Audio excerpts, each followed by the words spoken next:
What is up, everyone? Steve Metrics here of Db8 Sports with Ya'boy.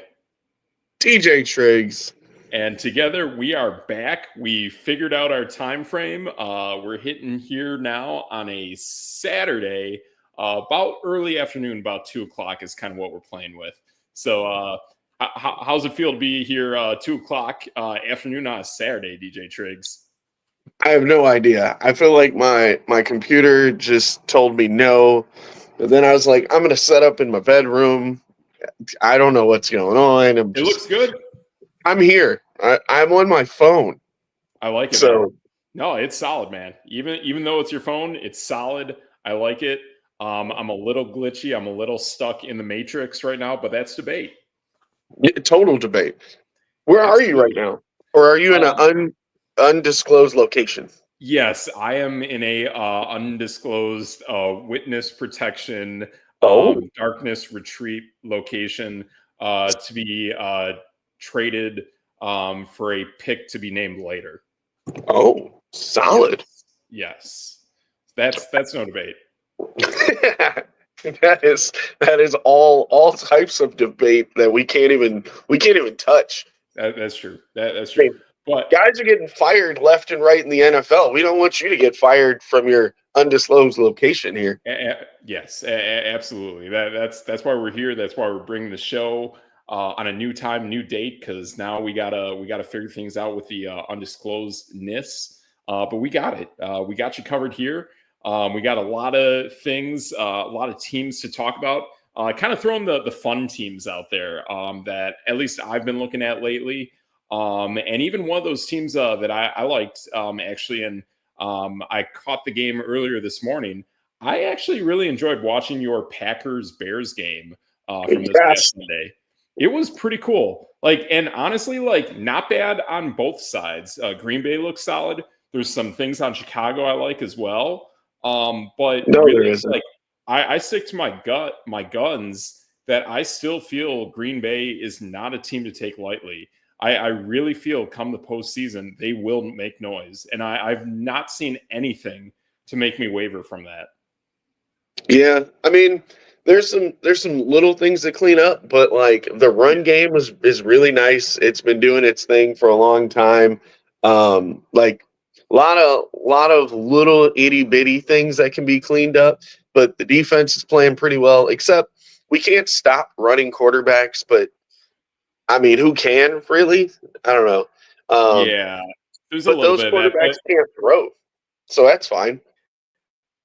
Definitely some trepidation on the guys that are running and they can't throw. The one though that I definitely have to say that can easily do both, and I've been watching his games lately, and they're really enjoyable to watch. Lamar Jackson and Baltimore. He is tons of fun to watch now. He is, to me, finally at that premier apex predator prime level of his career that he's grown into. And this is better than any of his MVP seasons to date. This is absolutely bananas. It's fun to watch. They brought in Deontay Johnson. That's another weapon that they're going to be using moving forward. I just love this team. And I love seeing too that Derrick Henry is one of those guys too that you might be able to contain him throughout the game, but at some point it's one play and he takes off, and now you're looking at 60 yards and a touchdown, and boom, like that. All of a sudden, a guy who really didn't have much during the game, all of a sudden has 12 to 16 points in fantasy like that. That's no debate. Yeah, and there's literally nothing you can do about it. You just kind of have to take it the way it is and run with it, Exactly, literally. So, but yeah, I like that. I mean, yeah, it's pretty cool stuff they got going on with the Ravens. But yeah, I mean, going back to seeing what I saw with that Packers-Bears game, I definitely see like one of those guys too with that big play potential. Christian Watson, some really big throws or big catches, actually. I don't know if he had a touchdown, but he definitely came close a few times. What do you kind of see? I know you're a big time Packer fan. What do you see that would result in a Christian Watson kind of day? Because that your team has about 4 to 5 guys who can just do anything. How do you know one do you feel can have their day on a given moment? That's the tough part. And I guess that's the tough part for most NFL teams too, is like you actually have no idea who's gonna hit you. I Exactly. mean, look, certain weeks we get Tucker Kraft looking like the next like Gronk, and Yes. then Yep. other weeks like uh Jaden Josh Reed's Debo Jacobs gets Samuel. some in the background, and then you got Christian Watson catching deep balls. I mean, he had 150 yards on four receptions, so it's like I love it. he's going to blow the top off the defense. But at the same time, with him, it's been a lot of injuries, a lot of problems with the legs, Yeah. and then you have weeks like this where, I mean, Jordan Love only had 13 completions. Like, I'm going to say that again. He had 13 out of 17. That was his stat line, but he had 260 yards. So it's like big Yeah. play after big play. I mean, Josh Jacobs had a 20-yard reception. Jaden Yep. Reed had a 15-yard reception. Romeo Dobbs had a 15 or 17, something like that. Yeah. Watson had a 60-yarder. Like, these dudes Yeah. literally are just going, boom, I'm out of here. I know, and I had a guy I ran into recently who said like he likes Malik Willis more than Jordan Love. Dude, I watched this game on Sunday, What? man. I don't get it, man. Like, dude, I mean I do like Malik Willis, but no way. Like Jordan Love, I would kill for to be the quarterback of the Raiders. Dude, He is bananas. Bananas. I get it. I get it. Like, Malik Willis came out there and was running and doing all types of stuff, but are we He can't run the insane? offense. That's insane. Like, That's crazy yeah, talk. That's crazy talk. Like, and to be honest, the interception he threw in this game against Chicago, he put way too much pepper on it. yeah, I'm not going to be upset at a guy that puts way too much hot sauce on his macaroni and cheese, essentially, because he just wants to sling it at a guy. Like, there's right. nothing wrong with that, man. Like, if you're slinging it hot, then maybe you just got to reel it in a little bit. But you know who can't sling it hot? Over 66% of like the NFL. Like, there's not too many guys who can sling it with that much juice. So when you have one of them, it's special. There's like maybe 10 guys out there, maybe a dozen that can really just sling it like that. And seeing like throughout this game too, like he's got kind of like that young Aaron Rodgers kind of moves about him, and the torque that he can just put on his hips to make his throws, putting a little bit of extra weight on the back foot, even though you do want to be throwing off the front foot. But seeing that he can manipulate his body to put the most power where he needs to make the strongest kind of throw is awesome. I mean, that throw in the end zone, I think it was to Jaden Reed. That was an absolute laser. I mean, the coverage wasn't that great, but I love seeing how it was just a ball thrown on a rope. Like that's what you want from whoever your quarterback is. It's perfect. So let me shut down all the Jordan Love haters. Okay, yeah, he's thrown more interceptions than normal. That's fine. I get it. It happens. The guy's been injured half the season. So he's missed he's 3 games behind most other quarterbacks in the NFL. So he's only played 8 games. The guy is 18th in yards.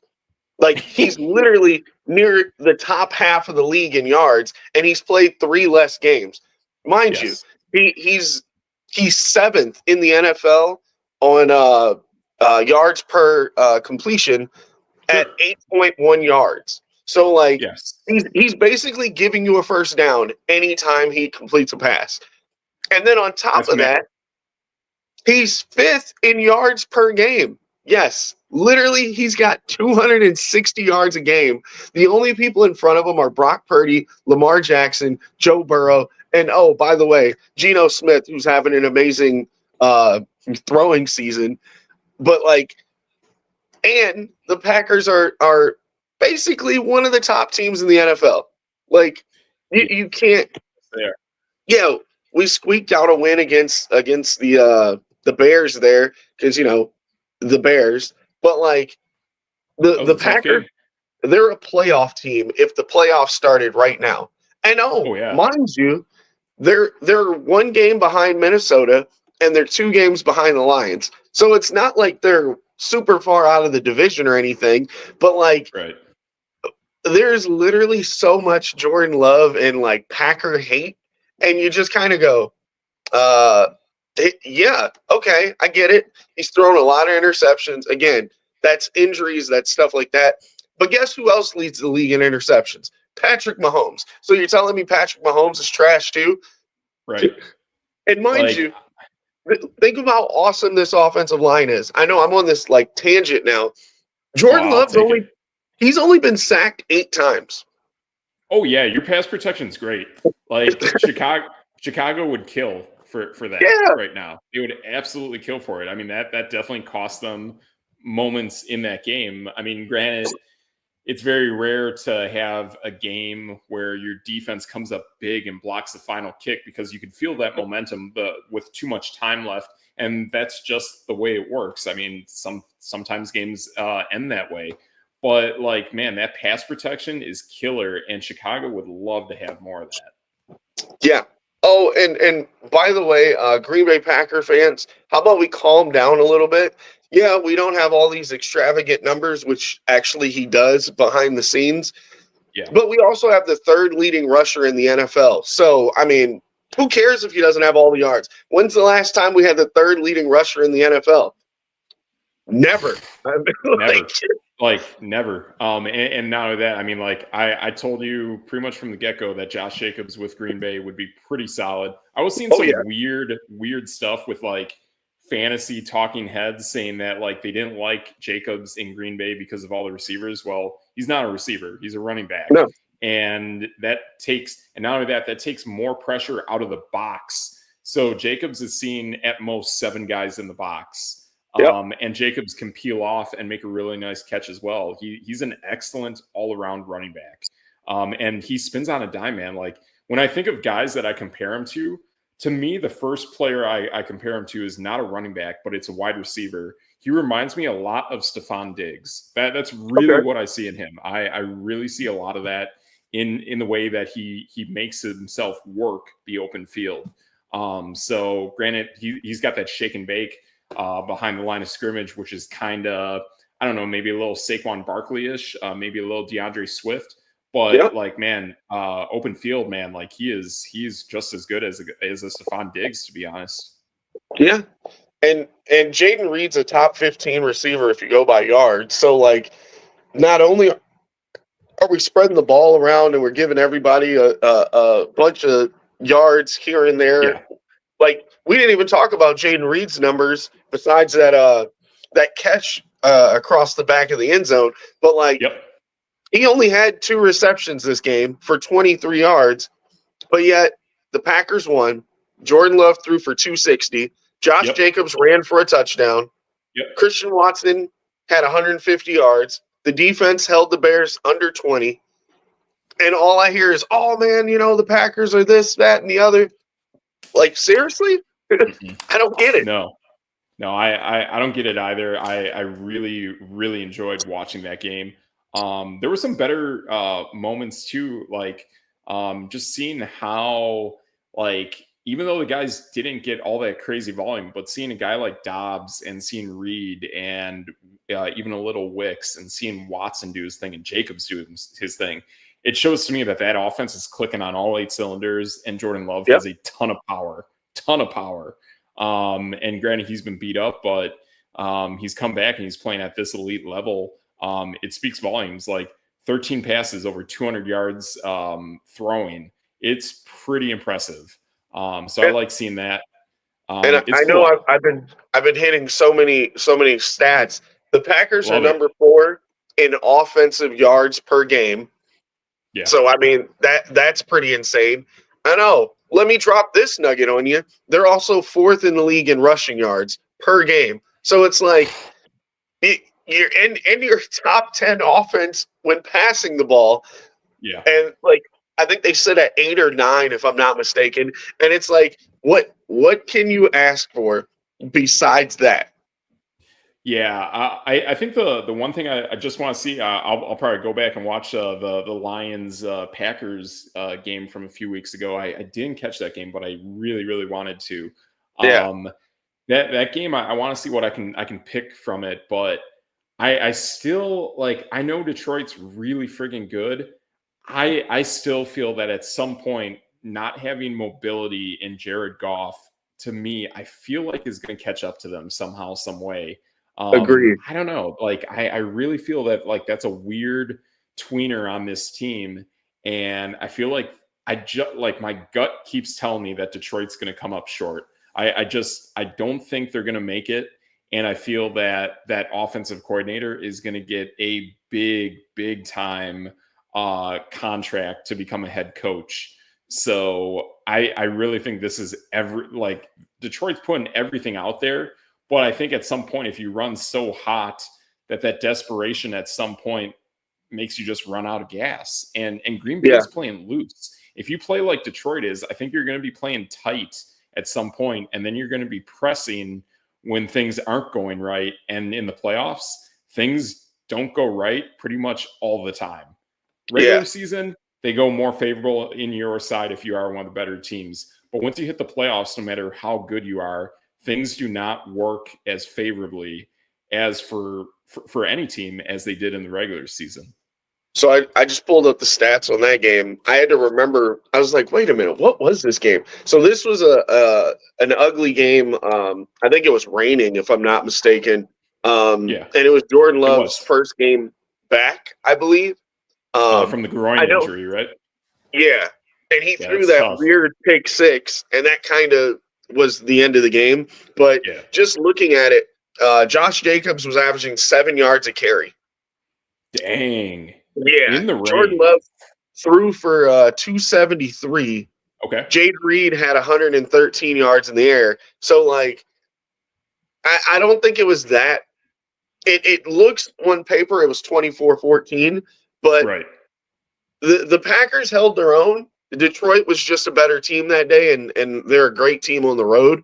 Right. Um, but yeah, I'm kind of with you where a lot of these teams are starting to get healthy, and it's one of those things where Detroit's putting up a lot of points. A lot of points. I believe they're number one in the league. Oh yeah. They're up there with It should like be. Buffalo, Washington, I want to say. Yeah. When Um, you put a 50 burger on a Jacksonville, that's gonna put you right up there. yep, and that's the big deal right there is when you put up big numbers on certain teams. Like Seattle's pretty bad. They put up 47 on Dallas. Um, and they put up 50 on the Titans. So yeah, they're beating the teams they're supposed to beat. But let me run down their schedule. If you got a second to humor me, we Sure. got the Rams. They lost to the Buccaneers, the Cardinals, the Seahawks, the Cowboys, the Vikings, the Titans, the Packers, the Texans, and the Jaguars. There's maybe a couple or three of those teams are kind of good. Yep. And I mean, the Rams were kind of beat up at the beginning of the season. Yes, they were. I believe Yep. they were down both receivers. Yep. Um, the Vikings, they beat by two, and the Vikings are a pretty good defense. Their offense is a little shaky here. Yeah. Um, That's a Jordan good Love team. was just coming back, and they Yep. beat the Texans by 3. So, like, the rest of those teams they're like, oh, yeah, you should beat them by 50. Why not? Right. Exactly. And like, I don't know. I mean, I still see some like weird stuff where like I just feel like if a guy like a Monra St. Brown goes down or they lose Gibbs or Montgomery, I Yeah, feel like that's a massive blow to that team. Like those guys are super unique and they grind that offense around those three guys. They really right. do. And I, then I after that, agree. like I don't think Jared Goff is going to kill you. I mean, I had him in fantasy, I want to say last season, and I didn't think he was that great of a Dragon Slayer. Like I thought he was good. I didn't think he was great. Right. He he does the job. He is the definition of a game manager. He's going to get you the yards that you need. He's going to get you a couple touchdowns Yep. because they have weapons everywhere. But them being the number one scoring team in the league by 3 or 4 points, they beat four teams by 40 points. So, That's going to I mean, inflate it. yeah. And when you really look at their numbers, nobody's really jumping off the board. I mean, Amon-Ra has 685. Sure. Gibbs is running 6 yards a carry, and Montgomery's at 4 yards a carry. But like Goff is at 20-9 right now with interception or touchdown interception ratio. He's been sacked 18 times. Like none of the numbers jump off the board. Yeah, I feel like something is going to shut this team down at some level. And like the higher end, like playoff caliber teams in the NFC are like, they're no joke. You go into the playoffs, you're going to be matching up against probably the one team that I think will make the playoffs that I really don't like is Atlanta. But other than Atlanta, like there's Tampa Bay is out there, Philly is out there, Washington, Green Bay, San Francisco. You might get another NFC West team, or you might get Minnesota in the mix as well.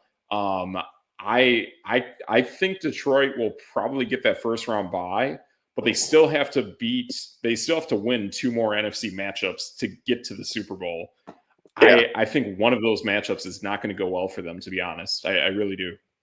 It's a scary situation. I'm not going to lie to you.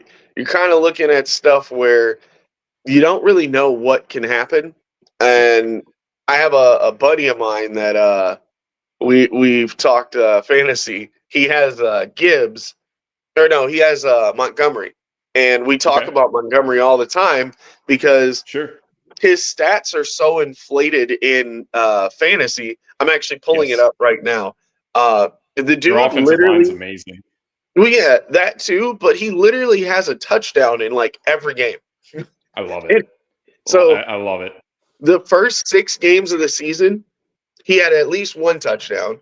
Then he's had 2 games with 2 touchdowns. So he's played 11 games, and I think he has 11 rushing touchdowns.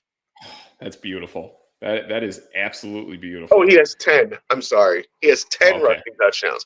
But literally, there's only 2 other guys in the league doing that, and that's James Cook and Derrick Henry. So, like, yes. Do I put him in that, like, echelon of talent?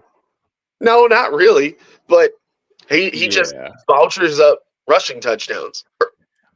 Yeah, I think that's to me, like, that's a strategy that I feel like I want to execute one of these days. I kind of did it maybe when I had both for a little bit. I had Joe Mixon and Samaje Perine. That was kind of my only opportunity recently to like really make it work. I tried it last year with Dallas, but again, Mike McCarthy's system with running backs doesn't work. So I learned that the hard way. But man, I think if you would have, I don't know if you would have been able to pull them both off. I mean, granted, it depends on your league size, and that definitely plays into it. But like getting both Gibbs and Montgomery, I think that would be a really, really good thing to go maybe into next season. This season, like it's kind of, I don't know, like I think Gibbs is really starting to take off like recently within the last month. But that's what it takes. Like those guys they're like a 1-2 punch where like you need to get the touchdown from either of those guys. It's not like one guy is just going to kill it and like one guy is going to be able to kill it as well. Their touchdowns are a little choppy, and Gibbs is more of a yardage guy, to be honest. Yeah. So I think you really need both, but man, the explosive ability from Gibbs. I mean, we're talking about Josh Jacobs earlier. Gibbs has like this other like second gear that like nobody in the NFL has. Like his ability to turn and take off is almost like Tyreek Hill-ish in his prime. It's crazy. But to be honest, I really think you need both those guys. I just wonder if going into next season, are both of them going to get hyperinflated? Because to be honest, I think like what you point out with Montgomery is right, that he can give you the touchdowns, but he's the goal line specialist. He's not the big time yardage guy. He can do it because of their line, but they really like to run Gibbs, and Gibbs is going to get way more touches going into next season. Plus they have all the targets that they like to utilize. Right. And that's one of those things where it's like, It's pretty hard to guess when he's going to get touchdowns, but I guess in this case, every game he's going to get a touchdown. So it's a little weird. Exactly. Yeah. Every game he literally gets it. It is what it is. It's pretty interesting. But yeah, I really think that we're gonna see something with Detroit that's not quite right. I just think they are pressing so hard on getting that one seed that when it comes time to play in the playoffs, if you find one team that can play like really well inside, you know what would be really interesting is what if Minnesota sees them again? That's a team that can play indoors. They know Detroit. Brian Flores is an excellent coordinator on the defensive side.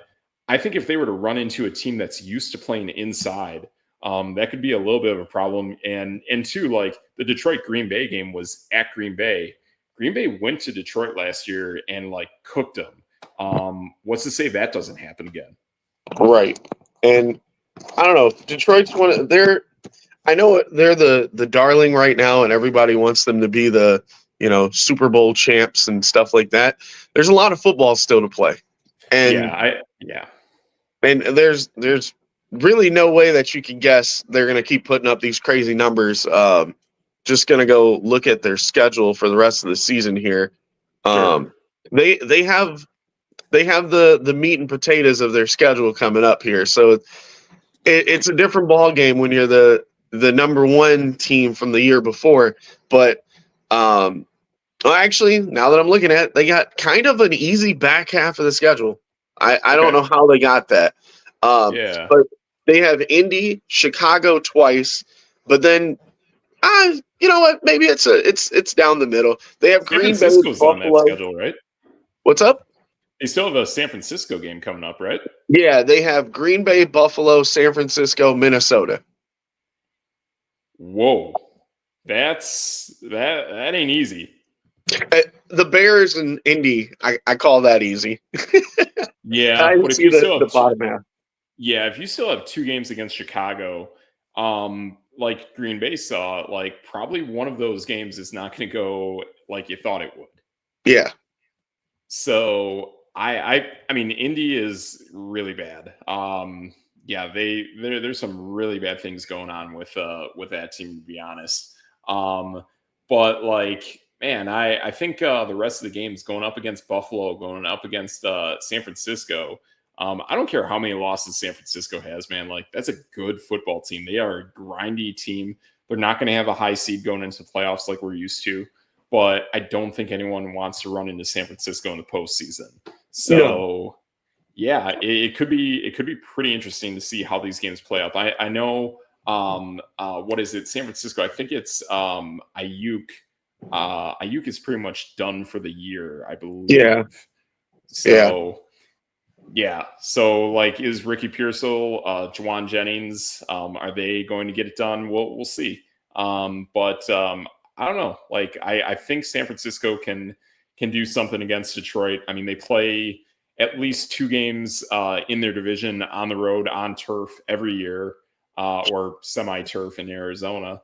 But we'll see what happens. I mean, I look at that schedule and it's like, I don't think they're going to just end the season with one loss. I can see them getting at least two or three more, to be honest. Yeah, I'm thinking 3. So even if they go, 13-4, Yeah, that's probably going to be enough to get the 1 seed. Unless Philly can. I haven't really looked at Philly's schedule, but maybe Philly can sneak in there and take it from them. But I really don't see that happening. Barring injury, they're probably set. Yeah, I'll tell you this. I mean, I've watched I watched that Washington Philly game, and there's some real quirks on both those teams, to be honest. And Yeah. I don't know. I really think Philly is much better than what they really look like when you watch them play. Mm-hmm. Like, I think teams are more concerned about the deep ball threat from Jalen Hurts to either AJ Brown or Devontae Smith. But like, I really feel like the meat and potatoes of that offense is truly Saquon Barkley. When that guy goes and does his thing, like, it's unstoppable. But I don't know. Jalen Hurts to me is kind of quirky. Like there's some nice throws here and there to Dallas Goedert. They really don't use not Terry McLaurin, Jahan Dotson as a true slot receiver. So it's really, really choppy watching this team. Like I know they're up there, but they got the win against Washington. But to me, they are a rough watch. And I think Green Bay, even though they lost to Philly, I think Green Bay is a much, much better team than the Philadelphia Oh yeah. Eagles. Oh yeah. Like it's kind of funny. Like Philly's won 6 in a row. And the teams they beat up pretty bad were Dallas and the Giants, which those two teams are on their backup quarterback, so that's going to be fun. Yep. But looking at their schedule, they may only have 1 or 2 losses in them. They might sneak past the Lions. So they're playing the Rams next. What do you got there? Rams or wow, I can't talk. Eagles, right? I might take the Rams, to be honest. Okay. If they're playing a little bit better now, I would really like the Rams, to be honest. Okay. I can see that. So then they got Baltimore, which I can say is probably a toss-up. Carolina. Okay. Carolina, Pittsburgh, which after this past week and losing, or not this past week, this past Thursday losing to Cleveland, I don't really know how to feel about them. Then they got Washington. I still like them too, but Philly's kind of doing their thing and ho-humming people. So, and then they got Washington, Dallas, New York. So even if they lose 2 of those games, and we're thinking the Lions lose 3, they might slip by them. Yeah, they could definitely slip by. Do the wheels just fall off the truck like they did last season? I don't think so. No, because they're closing against Dallas and New York. So, that's going to go well. And they're both at home. Exactly, they're both at home. We'll see what Washington does, but to me, even Washington kind of has those same kind of quirks that Philly has. It's really bizarre. I do like watching Austin Eckler doing his thing, but I don't know. Like it's a really weird Washington team. Like to me, they kind of remind me of a little bit of Chicago, where the offensive line isn't that great, but then the defense kind of has its quirks as well. So I think Washington is a playoff team, but I don't know, man. I really got to see them like hone it in on like what their identity is on both sides of the ball. I think they will be better than Philly beyond this season. But right now, Washington's just a weird little quirk that I just think come playoffs, I think they're going to get a bad matchup round 1. And that's it, especially if it's against like a San Francisco. That to me, that would be a really bad matchup. Or Green Bay. Green Bay. It'd be a little weird. Yeah, that would absolutely do it. So, yeah, that's kind of that interesting schedule you showed there with Philly. So we'll see how that goes. But yeah, that's kind of what we saw there. I mean, I'll be honest too. I watched last night. I watched that Cleveland Pittsburgh game, and there's things in Pittsburgh that I don't think are that bad. I mean, again, too, they just beat up on Baltimore. Like that's really impressive. This game was in the snow. It was like a really wild game with turnovers left and right. I definitely think there's still an Achilles issue with Russell Wilson. He does not look like he has any pop whatsoever.